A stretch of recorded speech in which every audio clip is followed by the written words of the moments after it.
कहते हैं ना कि जहां नाभि में चोट करनी है, मुझे पहले सातों सीट छिंदवाड़ा की भाजपा की झोली में चाहिए। इसलिए जो करना पड़ेगा वो करेंगे, इस पर हमें गर्व है। रामायण काल में शब्द भेदी बाण चला करते थे, तो चुनावी सियासत में आजकल दिल भेदी बाण चल रहे हैं। प्रहलाद पटेल का ये बयान भी कांग्रेस के सियासी महाभारत के सेनापति पर सीधा हमला है, जिसमें वो कम शब्दों में ज्यादा बोल गए।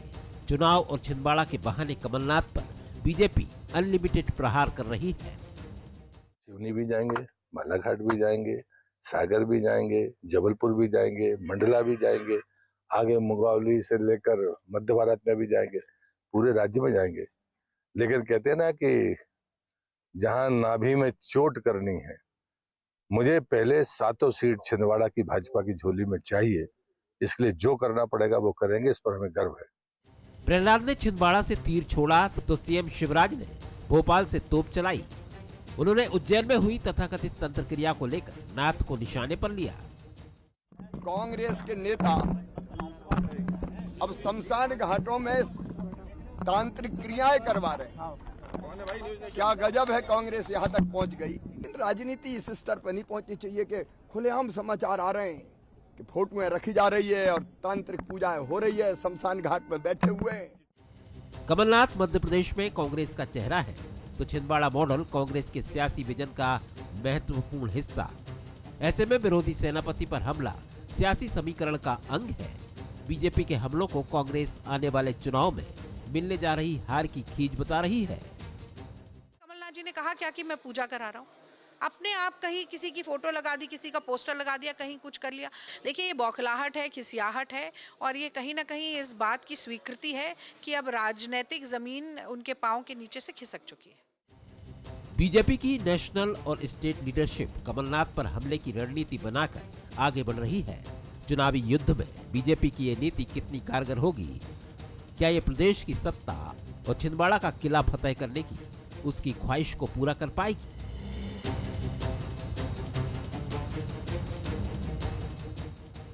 सवाल नंबर 1, बीजेपी के निशाने पर सिर्फ कमलनाथ ही क्यों? सवाल नंबर 2, छिंदवाड़ा के बहाने कमलनाथ की घेराबंदी कितनी कारगर होगी? सवाल नंबर 3, बीजेपी की घेराबंदी को कमलनाथ विक्टिम कार्ड की तरह इस्तेमाल करेंगे? नमस्कार, मैं हूं शरद द्विवेदी और हमारा आज का मुद्दा है नाथ पर प्रहार। प्रहार तो होगा ही। जो सेनापति होता है, चाहे वो कांग्रेस के कमलनाथ जी हों या भारतीय जनता पार्टी के शिवराज सिंह चौहान जी हों, दोनों ही सेनापतियों पर प्रहार होता है। लेकिन कमलनाथ जी पर प्रहार का एक अलग अर्थ भी होता है।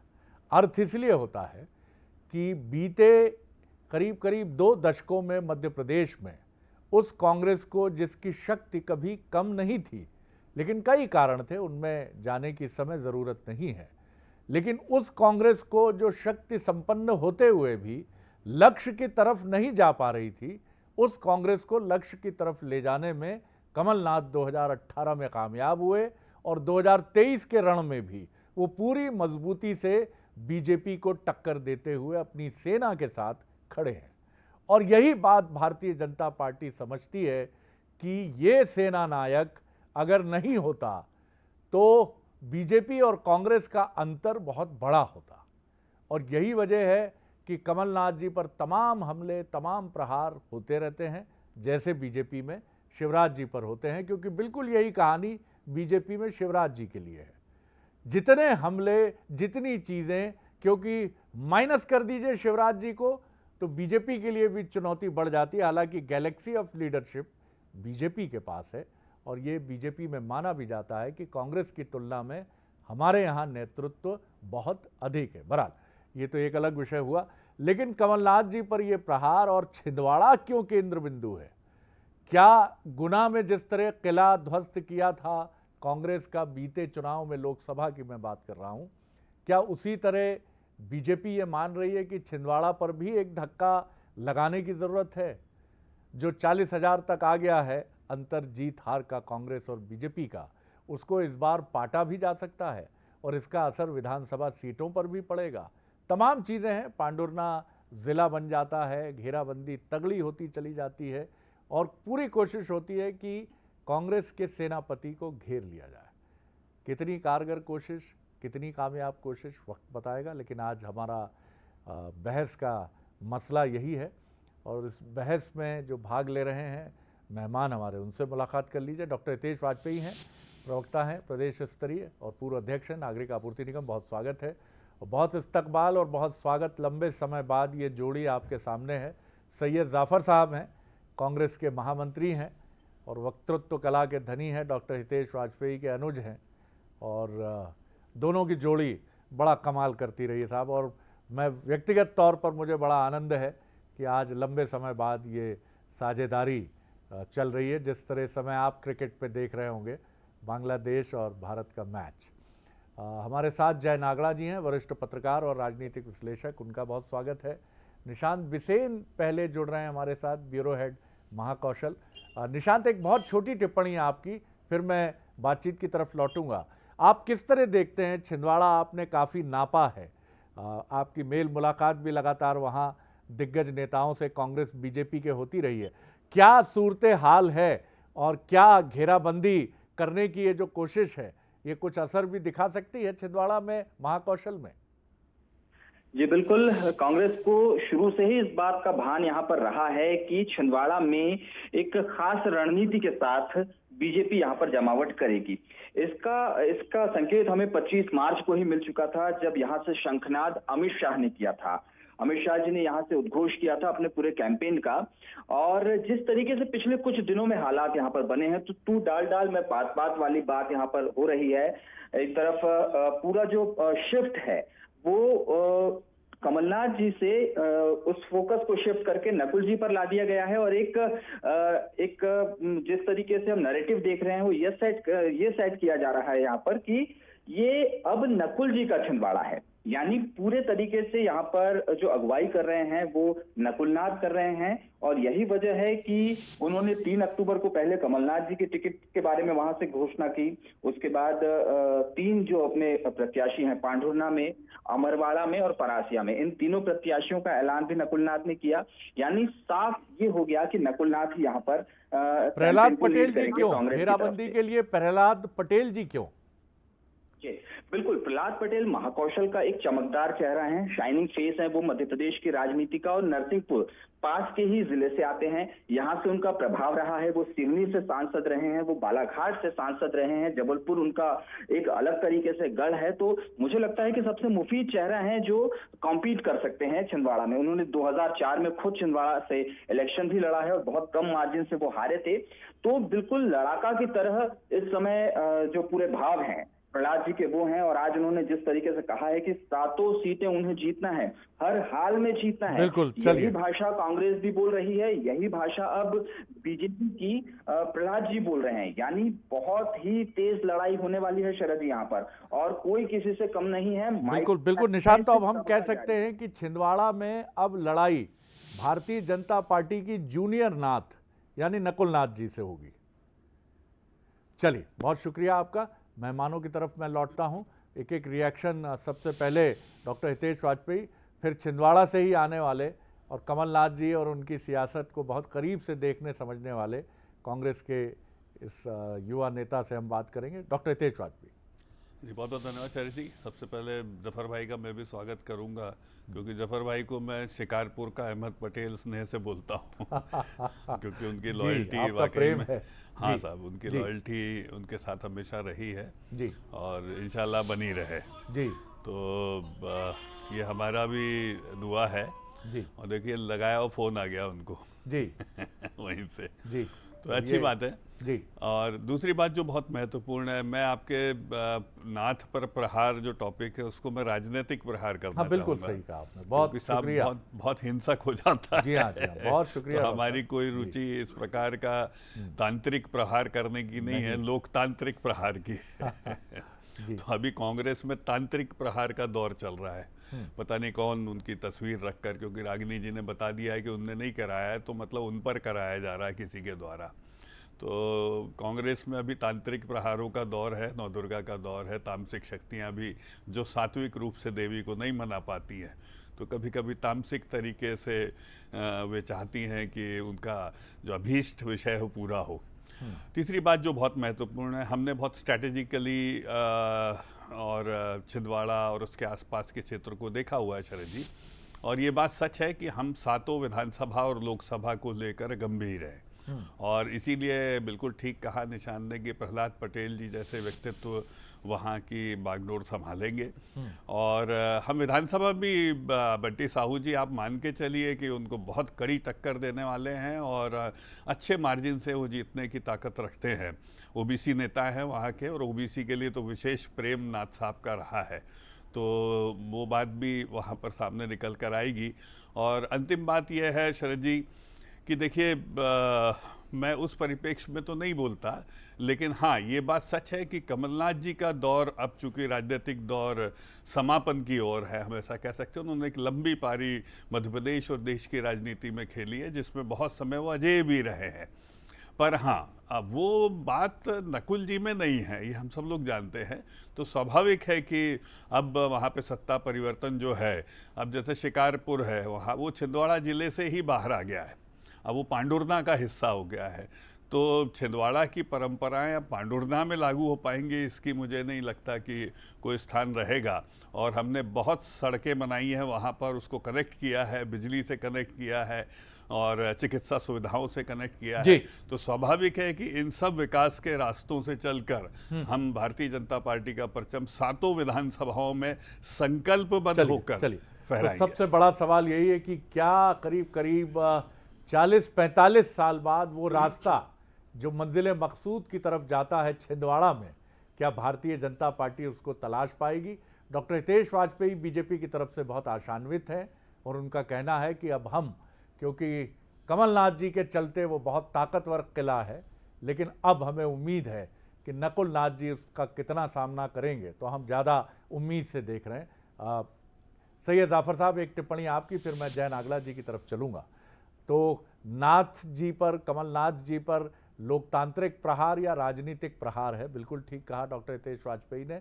और ये भी माना जा रहा है कि नकुल नाथ जी कमलनाथ जी की तुलना में ज़्यादा बीजेपी को उम्मीद से छिंदवाड़ा की तरफ देखने के लिए प्रेरित कर रहे हैं कि अब कमलनाथ नहीं बल्कि जूनियर नाथ है नकुल नाथ, और हमारी कोशिशें रंग ला सकती। मैं ऐसे बुद्धिजीवियों के बीच में बैठा हूँ, चाहे आप हों या हितेश जी हों, कि मुझे इन्हें मुझे बता नहीं सकता कि आप ये सोचिए और ये बताइए। हाँ, लेकिन मैं आपको याद जरूर दिलाना चाहता हूँ, आपकी थोड़ी सी मेमोरी कम हुई है या आप उसको जानबूझ के छुपाना चाह रहे हैं। हम लोगों की तो बहुत कम है सर। जी जी जी। राजनीतिक प्रहार कमलनाथ जी के पास आज पहली बार छिंदवाड़ा में नहीं हो रहे। राजनीतिक जो प्रहार है वो सुंदरलाल पटवर जी के समय शुरू हुआ था, जब उन्होंने छिंदवाड़ा में आकर चुनाव लड़ा था, उपचुनाव, और पूरी भाजपा ने आकर कमलनाथ जी को शिकस्त दी थी। मैं वहां से शुरू करना चाहता हूं। लेकिन 6 महीने के बाद जब आम चुनाव हुआ तो वो उससे 3 गुने वोटों से चुनाव हारे, क्योंकि उन्होंने कोई विकास के नाम पर छिंदवाड़ा में कोई रिश्ता नहीं बना पाया था, और कमलनाथ जी ने पुनः वहां पर जीते और 11 बार वहां से वो सांसद रहे। जो राजनीतिक प्रहार की आप बात करते हैं, आदरणीय दीदी उमा भारती ने छिंदवाड़ा को गोद लिया और बार बार ये कहा कि मैं छिंदवाड़ा को गोद लेती हूं, लेकिन उनकी गोद से कोई विकास की गंगा छिंदवाड़ा में नहीं बही।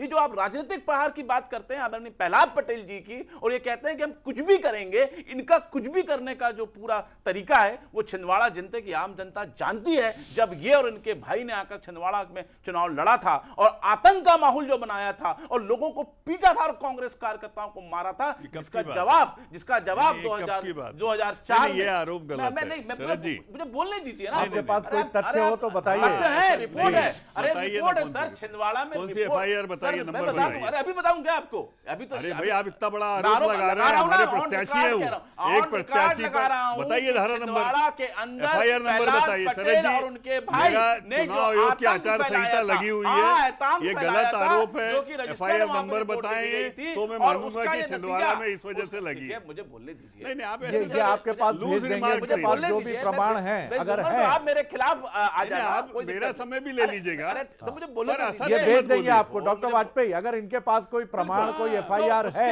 उस समय की, तो ये भेजेंगे आपको। जी, आप देखिए किसी की महिमा खंडित कर रहे हैं, आप बोलने दीजिए। नहीं आप देखिए किसी की छवि खंडित मत करिए। अरे उन्होंने माना कि प्रमाण भेजेंगे आपको। भेजेंगे ना आपको, आप आगे से बढ़ने दीजिए, लेकर आओ ना। अरे बढ़ने दीजिए ना भाई, आप बढ़ने दीजिए। चलते चुनाव में हमारे प्रत्याशी की छवि खराब कर देंगे। बात ठीक है तो आप कर दीजिएगा ना, जिस प्रकार आपके खिलाफ मामला बना आप मेरे खिलाफ बना दीजिए। चलिए आप मुद्दे पे आ जाइए, छवि खंडित करते हैं। जाफर साहब आप मुद्दे पे आ जाइए। तो मैं ये कहता हूं कि जनता ने उनको जवाब दिया और वो चुनाव वहां पे हारे। तो लगातार जो प्रहार की आप बात करते हो, आप राजनीतिक प्रहार की बात करते हो, जब छिंदवाड़ा के अंदर कोरोना काल आया, जब रेमडेसिविर के इंजेक्शन की जब बात आई, जब डॉक्टरों की कमी आई, हितेश वाजपेयी जी आप आत्मा में हाथ रख के बोलिए कि मैंने आपको फोन लगाकर रोया कि नहीं रोया? मैंने आपसे कहा कि नहीं कहा कि छिंदवाड़ा के अंदर हालात बड़े नाजुक हो रहे हैं, लोग सड़कों पे मर रहे हैं? आपने कहा हम आशाएं हैं। मैं आपको मुझे बोलने दीजिए। आप देखिए व्यक्तिगत बातें अगर कोई हुई है नहीं उसका उल्लेख मत करिए। इसका प्रमाण दे लीजिए। जब कमलनाथ जी रेमडेसिविर का इंतजाम नहीं कर रहे थे, फरवरी में उनको चेताया गया कि फर्स्ट वीक फरवरी में बैठक हुई, आप दूसरे मुद्दे पे आइए। इंतजाम करिए। वो अपनी सरकार चलाने में और पैसा कहां शरद जी, एक गलत आरोप है। फरवरी में क्या कर रहे थे आप? सर जब आपको कहा गया क्या कर रहे अप्रैल में आइए ना, वहां पे चलिए सर आगे बढ़िए। कुछ भी बोल रहे हैं आप, फरवरी में बैठक ली थी, कमलनाथ जी मना कर दिया था। आप तो जनता के हितों की बात कीजिए। आप तो ये बताइए कि जब कमलनाथ जी ने मेडिकल के लिए 1500 फरवरी में बैठक करी थी, मुद्दा क्या है? कमलनाथ जी की घेराबंदी। मैं वही तो कह रहा हूं, झूठबंदी थोड़ी विकास के आधार पे क्यों कुछ नहीं भी कर पा बोलोगे रहे? आप विकास के आधार, मैंने सड़कों के बारे में कहा, सड़कों के मामले में जब आपने वो सारी बातें कही, हमने नहीं करी। सारे सारे मध्य प्रदेश में उनके ऊपर कभी FIR नहीं हुई छिंदवाड़ा में। छिंदवाड़ा सड़कों के नाम पर ये शिवराज जी की कृपा है। नहीं, राजीव गांधी विद्युत योजना 15 महीने में थोड़ी ना बनी। अंदर पूरे मध्य प्रदेश में छिंदवाड़ा राजेंद्र शुक्ला जी का प्रयास है, वित्त बिजली मंत्री के मालूम ही नहीं कि राजीव गांधी विद्युत योजना आई कब थी? आपको यही नहीं मालूम? मेरे भाई ट्रांसफर में 20 साल में रखा है। साहब चलिए आप कंक्लूड कर लीजिए, मैं जैन आगड़ा जी की तरफ चलूंगा। काफी लंबा खिंच गया हमारा ये सत्र। चलिए जैन आगड़ा जी, मैं आपकी तरफ आता हूं। सैयद जाफर साहब का प्रतिवाद ये है कांग्रेस की तरफ से कि विकास की घेराबंदी नहीं हो सकती है। छिंदवाड़ा में विकास का एक नेटवर्क डेवलप किया है और डॉक्टर हितेश वाजपेयी का कहना है कि ऐसा कुछ भी नहीं। बहरहाल आप किस तरह देखते हैं कमलनाथ जी की ये बीजेपी की घेराबंदी, और क्या विकास का जो मॉडल प्रचारित है छिंदवाड़ा के तौर पर कांग्रेस की तरफ से, क्या उसका भी जवाब बीजेपी दे पाएगी? जी जय जी। शरद जी, यदि मैं बात करूं कि बात राजनीति की हो या शतरंज की, है ना, हमेशा आपका किंग शतरंज में और कैरम में यदि हम क्वीन जो है वो टारगेट पे होती है, तो ये कोई नई बात नहीं है। यदि पिछली बार यदि, और उसके पीछे स्पष्ट रणनीति होती है कि जितना आप एक दबाव बना सकें ताकि जो बड़े नेता है वो अपने क्षेत्र से बाहर नहीं जा सके। यदि आप देखें तो पिछली बार शिवराज जी के अगेंस्ट अरुण यादव जी खड़े हुए थे, जबकि वो मध्य प्रदेश कांग्रेस के प्रेसिडेंट रहे हैं, केंद्रीय मंत्री रहे हैं, और वो खरगोन से या निमाड़ से वहां जाने के पीछे मकसद ही ये था कि कैसे शिवराज जी पर, और हालांकि उन्हें भी पता था कि नतीजे क्या होंगे। तो मुझे लगता है कि ये एक रणनीति का हिस्सा होता है और इसमें ये दोनों ही पार्टियां करती हैं। एक बार अटल जी को बांधने के लिए माधवराव जी सिंधिया को ग्वालियर में खड़ा किया गया, तो ये चीजें कोई बड़ी बात नहीं है। मुझे लगता है कि विकास तो एक मुद्दा होता है, लेकिन सबसे जो मेरा इतने साल का अनुभव है, सबसे महत्वपूर्ण होती है कि आपके नेता की और क्षेत्र की जनता की बॉन्डिंग, और वो इतनी महत्वपूर्ण होती है कि उसमें विकास हमेशा सेकेंडरी होता है। यदि मैं बात करूं कैलाश जोशी जी की, बागली से वो हमेशा चुने जाते रहे, और विकास की यदि बात करें तो बहुत ज्यादा कोई विकास वहां पे नहीं हुआ, लेकिन कैलाश जोशी जी वहां पे निर्विवाद रूप से उस क्षेत्र के एक नेता रहे जिनको हमेशा क्षेत्र की जनता चुनती रही है। तो उसकी वजह केवल बॉन्डिंग थी मतदाताओं और उनके बीच में, और कमोवेश वही बॉन्डिंग कमलनाथ जी के साथ में छिंदवाड़ा की देखते हैं। और जिस समय कांग्रेस के खिलाफ एक पूरी लहर देशव्यापी थी, तब भी कमलनाथ जी जीते हैं, तो इसमें कोई दो राय नहीं। और खासतौर पे मैंने कुछ बड़े नेताओं को देखा है कि उन्होंने अपने क्षेत्र को हमेशा वो बहुत मजबूत रखते हैं ताकि वो वहां से छोड़ करके प्रदेश में बाकी जगहों पर भी अपने प्रचार को, सुभाष यादव जी की वही स्थिति खरगोन में रही है।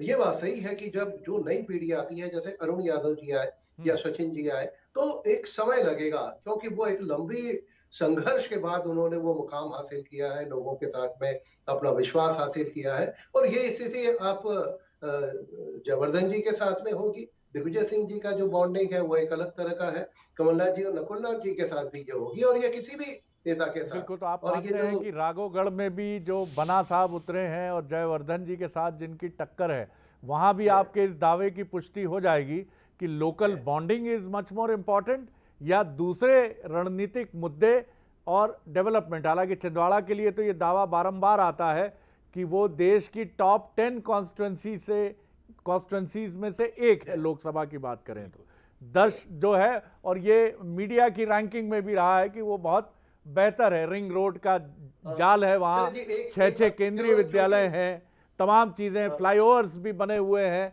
नागपुर जैसा प्रोग्रेसिव महाराष्ट्र का जो एक बहुत ही तीसरे नंबर के क्रम का शहर है वो भी जुड़ा है, तो वो उसके लिए बड़ी इंपॉर्टेंट चीजें हैं। जी बस एक बात मैं अपनी बात कहूँ, इसमें निश्चित रूप से कमलनाथ जी का लंबे समय तक केंद्र में मंत्री होना और एक पावरफुल नेता वो रहे हैं, तो और फिर दूसरा एक उद्योगपति के नाते उनका एक जो डेवलपमेंट का विजन, बिल्कुल जी, वो दूसरे नेताओं से उनको अलग करता है। डॉक्टर हितेश वाजपेयी जी, चीजें निश्चित रूप से उनके लिए प्लस जाती है। डॉक्टर हितेश वाजपेयी, ये एक बड़ा इंपॉर्टेंट पक्ष जो जय जी ने रखा कि डेवलपमेंट तो है ही अपनी जगह विकास, लेकिन आपकी लोकल बॉन्डिंग क्या? जैसे शिवराज जी की बुधनी से, अब बुधनी आप कितनी भी बात कर लें, लेकिन जिस वहां के व्यक्ति को जब लगता है कि हम आओ तो मुख्यमंत्री, हाँ तो भैया कौन सी बात हो, क्या चाहने हमें, हम तो ऐसे ही मिल के आ जाते हैं। तो ये जो एक फीलिंग है, ये जो एक अटैचमेंट है, इसका क्या तोड़ लाएंगे आप? देखिए, मैंने आपसे पहले ही कहा, मैंने कभी नहीं कहा, मैंने तो कहा जो वहाँ सड़कें बनी हैं, जो वहाँ पर विद्युतीकरण हुआ है। देखिए, आप भूल गए छिंदवाड़ा से लगी हुई कॉन्स्टिट्यूएंसी नागपुर नितिन गडकरी जी की है, शरद जी। यस, बिल्कुल। और नितिन गडकरी जी ने सड़कों का जाल बिछाने में पहले सबसे अपने आसपास बिछाया है। 22 फ्लोर के उन्होंने रेलवे स्टेशन बनवाए हैं जो देखने योग्य हैं, शरद जी, आज भी। तो आप समझिए कि कमलनाथ जी ने इन लोगों का लाभ उठाया, यानी कि भारतीय जनता पार्टी की डबल इंजन की जो सरकार रही, रिंग रोड जो उसमें कमलनाथ जी सड़क मंत्री थे तब बना, फिर आप झूठ बोल रहे हैं। मैं रिंग रोड का नहीं कह रहा, कोई विकास नहीं है, मैं रिंग रोड का नहीं कह रहा, जितने नेशनल हाईवेज बने हैं वहां पर, सारे नेशनल हाईवेज नितिन गडकरी जी के बनाए हुए हैं। सेंचुरी के अंदर जो नेशनल हाईवे निकला है वो नितिन गडकरी जी के कार्यकाल में स्वीकृत हुआ और बनाया गया। बने ही नहीं थे मंत्री, झूठ बोल रहे हो आप, प्रमाण दीजिए। मैं कह रहा हूं आपसे, प्रमाण दीजिए आप। ये उनका ड्रीम प्रोजेक्ट है जिसमें उन्होंने, आपको याद हो शरद जी, आपसे चर्चा में बताया था कि उन्होंने बाईपास ऐसे बनाया है, मुझे लगता है पहले की बात है डॉक्टर वाजपेयी, एनिमल का, उसको उन्होंने ऊपर से सड़क मार्ग को निकाला, चलिए इस पे ना अटके, आप अपनी बात। और प्रकाश जावड़ेकर जी जब एनवायरमेंट मिनिस्टर थे तब इसकी स्वीकृतियां ली गई। मैं आपको बता दूं, और वहीं पर जब कमलनाथ जी मंत्री थे तो एक जो महिला मंत्री थी और जयराम रमेश जी थे, उन्होंने इसको अस्वीकार कर दिया था प्रोजेक्ट को। ये पूरा प्रोजेक्ट अस्वीकार कर दिया। चलिए ठीक है। उल्टा मोजर बियर का 2,500 करोड़ का घोटाला कमलनाथ जी का है और रतनपुरी का छिंदवाड़ा से रिलेटेड है, वहां से संबंधित है, उनसे संबंधित। ये शिकारपुर का मॉडल है। कोई जवाब नहीं। फिर उसके बाद फिर दूसरा एक मेरा बड़ा विषय बोलता हूं मैं, मैनेजमेंट के 2 बड़े संस्थान नोएडा में इनके हैं, छिंदवाड़ा से।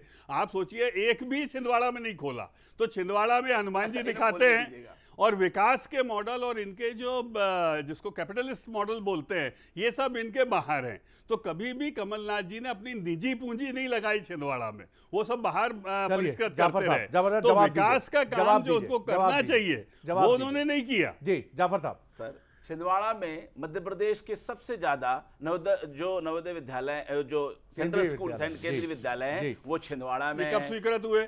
पूरे कमलनाथ जी के विकास काल में आपका एक भी नहीं। अरे सर, एक भी नहीं करी सर, एक भी नहीं करी सर। बात कर रहे हो सर, कैसी बात कर रहे हो सर, कैसी बात कर रहे हो? मैं आपके ऊपर आरोप लगाता हूं सर कि स्मृति ईरानी के दौर में दोनों की वार्ता हुई, मीटिंग हुई और उसके बाद ये स्वीकृत हुआ। आप आगे आ जाइए, आप आगे। मैं तो मंत्री बता रहा हूं मैं, जिन्होंने स्वीकृत। आपकी क्या मजबूत दलील है कि घेराबंदी नहीं हो सकती? क्या मजबूत दलील है? विकास के आधार पर जो जुड़ाव है छिंदवाड़ा में विकास का जुड़ाव भाजपा से। अभी आप इन्हीं को बोलने दीजिए। नहीं, आप अब सुन लीजिए डॉक्टर साहब सवाल। छिंदवाड़ा के अंदर कभी भी चुनाव भाजपा और कांग्रेस का नहीं हुआ। छिंदवाड़ा के अंदर चुनाव हुआ विकास का और परिवार का। जो कमलनाथ जी का विकास है, वहां तो मैं दावे के साथ कहता हूं कि संघ के लोग भी, भाजपा के लोग भी, भाजपा के लोग भी कांग्रेस कमलनाथ जी के नकुलनाथ कौन है? चलिए, बहुत शुक्रिया डॉक्टर हितेश वाजपेयी। नहीं, सबसे महत्वपूर्ण परिवार तो है ही। बहुत शुक्रिया सैयद जाफर साहब, बहुत शुक्रिया नागड़ा साहब। महत्वपूर्ण बात यही है कि क्या ये विकास की घेराबंदी होगी, क्या ये छिंदवाड़ा में कमलनाथ जी और उनकी लिगेसी की घेराबंदी होगी, और क्या इस लिगेसी के खिलाफ कहीं कथित रूप से छिंदवाड़ा में कोई आक्रोश है जिसको भारतीय जनता भुनाने की कोशिश करेगी, और अगर ऐसा कोई आक्रोश था तो इसके पहले ये सतह पर क्यों नहीं आया? कई बड़े सवाल हैं। लेकिन इतना तय है कि अगर आप समन्वित रूप से किसी एक दुर्ग या किले को निशाना बनाने की कोशिश करते हैं तो उसकी दीवारों पर तो असर आता है, और छिंदवाड़ा में भी ये असर महसूस करने वालों ने महसूस किया है। संभलना कांग्रेस को भी होगा, कांग्रेस के जो सेनापति हैं उनको भी होगा, और तमाम छिंदवाड़ा के कांग्रेस के परंपरा से सैयद जाफर जैसे उन कार्यकर्ताओं को भी संभलना होगा, वरिष्ठ नेताओं को भी संभलना होगा। क्योंकि बीजेपी एक ऐसी पार्टी है जो जब किसी चीज़ की घेराबंदी करती है तो घेराबंदी तो साफ तरीके से ही की जाती है, लेकिन छिंदवाड़ा भी एक ऐसा किला है जो बीजेपी को करीब करीब 40-45 सालों से छकाता आया है। और क्या 2023 और 2024 इसका अपवाद होंगे? जवाब नतीजे देंगे। एक बार फिर आप सभी का बहुत शुक्रिया। आगे देखिए मोर माटी मोर खबर, छत्तीसगढ़ का एक्सक्लूसिव बुलेटिन, और मुझे दीजिए इजाज़त। नमस्कार।